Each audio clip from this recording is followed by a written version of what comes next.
NASA began its latest mission to Mars this morning, launching an unmanned rover like no other on an 8.5-month, 354 million mile journey to the red planet. As Lee Cowan reports from the Jet Propulsion Laboratory in Pasadena, California, getting to Mars is only half the problem. And liftoff of the Atlas V with Curiosity.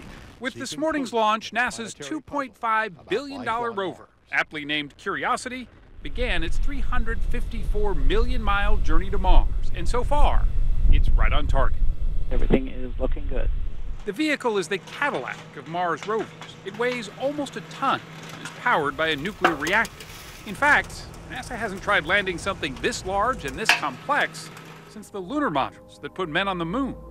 And as exciting as today's launch was, the reality.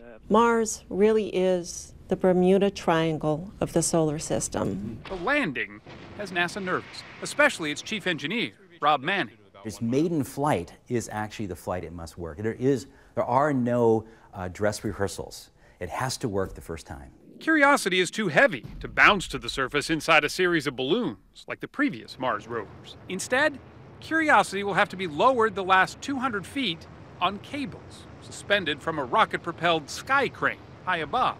This is going to be the landing gear, too, right? This is also the landing gear, exactly right.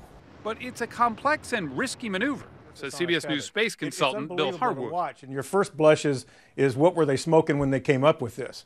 But it turns out it's an elegant answer to a very difficult problem. Past rovers found evidence of water on Mars. Curiosity will take the next step, looking for chemical indicators in rocks to see if conditions were ever favorable to actually support life.